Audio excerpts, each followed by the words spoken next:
Nothing can be more tiresome than debating with a fool who is ignorant to facts, immune to information, and driven by ego. Never before in history has a stupid person said, "You're right, I was wrong." Nice chat. There is, however, a strategy to utterly outsmart these kinds of people. Today's video will show you how to crush and win arguments with stupid people. Welcome to Thrivetastic. If you're new here, why not hit that subscribe button and join our community? And as always guys, give this video a thumbs up for that YouTube algorithm. In his book, How to Win Friends and Influence People, Dale Carnegie claimed that the best approach to win an argument is to avoid it. But there are times when this is not possible. Carnegie's advice is intended for when the dispute escalates into an actual confrontation. If you fight a pig, you'll both get muddy, but the pig will enjoy it. You may have read remarks such as Mark Twain's, "Never argue with stupid people. They'll drag you down to their level and beat you with experience." And while that sounds good on paper, it's rarely the truth. In real life, a stupid person could be a friend who just doesn't get it, or a government employee who gives you a tough time and there's no getting around it. You should only argue with a stupid person if the outcome is beneficial to you. Before I teach you to win an argument with a stupid person, let's first discuss what not to do. Number 1. Never expect to win. When someone intends for something to be true, they will believe it. Altering their minds requires changing their belief system, which is deeply ingrained in their thoughts and built over time. No amount of arguing will ever change that. People are prejudiced with their knowledge, and the internet is designed to reinforce it. The disadvantage of content tailored to individuals is that if you just read stupid articles, you'll only see stupid articles on your feed. When was the last time you clicked "not interested" on something? There aren't many people who intentionally filter your feeds, so don't enter the debate to influence the other person's mind. Try and figure out where they're coming from. What causes individuals to believe what they believe? More often than not, they're inspired by ignorance and misinformation. The argument devolves into discussing their sources of information rather than the matter at hand, which leads to a very different argument. Your aim isn't to prove them wrong, but to understand why they believe they're right. For you to better control the discussion, first and foremost, do not come in to overpower your opponent. Number 2. Your facts are irrelevant. Remember, we live in an era where fake news is rampant and over-informed individuals are typically overconfident in their knowledge. Why would anyone expend effort understanding how some things function when they can get by just fine without knowing? For example, do you know how a zipper works? You've undoubtedly used them your entire life. But can you explain how they function mechanically? Sure, you might have an understanding based solely on sight. But can you draw the insides of a zipper? Probably not. But you do know what a zipper is, right? This is known as the illusion of explanatory depth. And a great study on it was conducted by Yale academics Leonid Rosenberg and Frank Keel, who discovered that people believe they comprehend complex events with significantly greater precision, coherence, and depth than they do. When professors ask students to explain how various things function, such as toilets, LCD screens, and zippers, most struggle. This occurs as a result of our familiarity with everyday things, which leads to overconfidence. You've been using the internet for the majority of your life, but could you explain how it works in detail to someone in the 1800s? You've become so accustomed to things working that you never stop to question why. So, if you, a wise person, never ask yourself these questions, why would a quote-unquote stupid person do it? Well, when you combine the illusion of explanatory depth with people's biased belief systems, you get an extremely stubborn and ignorant person. Now that we're done with the things that you should never do when arguing with stupid people, I will now talk about the points that will be our foundation for winning the argument. Number 1. Consider the possibility that you are wrong. First and foremost, you may be the stupid person in this conversation. If you're not open to this prospect, how can you expect another person to be? If If you walk into the argument fully confident that nothing can change your stance, it's a bit hypocritical to expect a foolish person to change theirs. Stupid individuals lack knowledge and comprehension, not intelligence. If you're debating with a mentally impaired person, you're the idiot, and they should be the ones watching this video.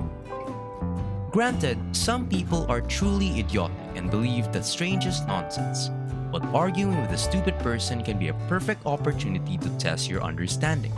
Consider a foolish person to be a 12-year-old. If you can't explain anything to a 12-year-old, you don't understand it well enough. Number 2, you don't win the argument, you make the other person lose it. They may even interpret it as them winning if you go into the argument believing you will win. You will only quarrel with dimwits. If you win against an idiot. If you lose to an idiot.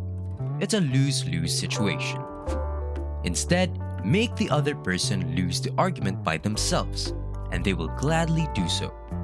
People discussing topics about which they believe they are well-versed, it gives them the impression that they are knowledgeable and in command of the conversation. Allow them to speak for a long enough period that they will eventually contradict themselves. If you observe any competent interviewer or negotiator, you'll notice that they rarely speak. Instead, they pose open-ended inquiries and allow the person to lead the conversation.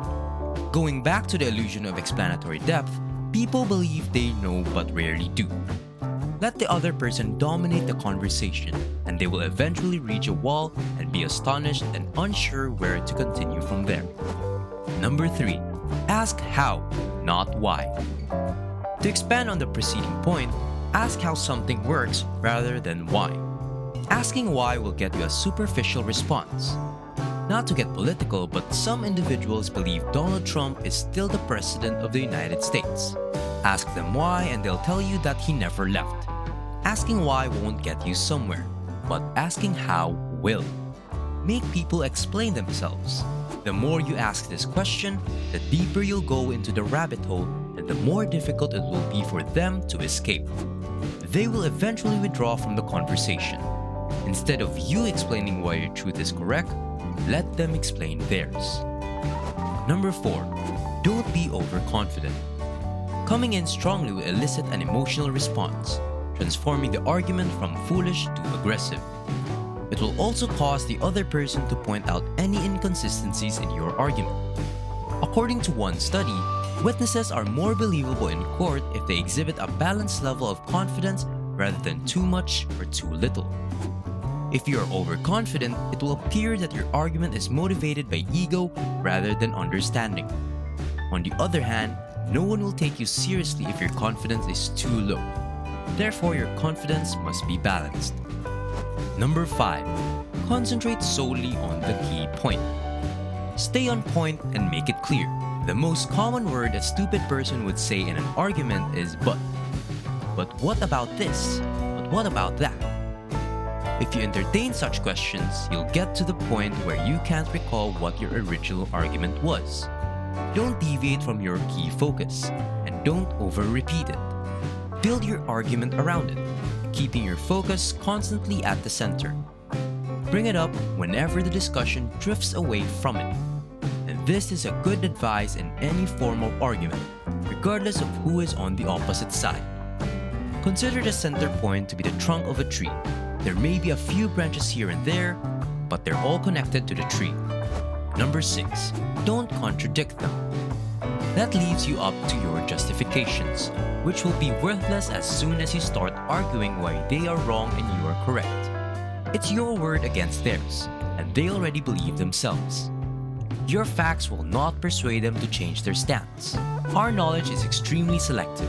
You tend to remember what reinforces your belief and forget about anything that contradicts it. Conversing with a stupid person is like hitting your head against a wall. You won't shatter the wall, but you will get a headache. Number 7, fill the gap. If you can fill in the holes in their comprehension, a foolish person is more likely to believe your narrative rather than theirs. Professor Brandon Nihana of the University of Michigan and Professor Jason Reifler of the University of Exeter conducted an experiment in which they told students a story about a fictional politician who allegedly took bribes and then resigned. but when presented with evidence, the politician didn't take any bribes. The students were still not persuaded as to why he would resign. It wasn't until the professors informed them that the politician resigned to take up another job that the students began to rethink their thoughts and the gap in their comprehension was bridged. And with that, we hope these pointers will become useful to you guys in times you inevitably get into arguments with stupid people. They don't guarantee success, but some people are simply much too stubborn. But you will now have a structure on which to build your argument. Before we end this video, we'd like to hear about the most infuriating argument you've ever had with a stupid person and how you handled it. Please share your story in the comment section down below. Finally, there's a good rule of thumb to quit arguing with a stupid person and walk away after 3 to 4 back and forths. Consider an argument to be a tennis match. If you hit the ball 3 times and they hit the ball 3 times and the discussion isn't moving forward, it's time to end it. Either your argument isn't powerful enough or they're too obstinate to move past their own perspective. So it's best to walk away at that time. Thank you for watching this Thrivetastic video. So if you found it valuable, consider subscribing to our channel and joining our awesome community. And if you're still hungry for more, we handpicked this awesome Thrivetastic video for you to watch next.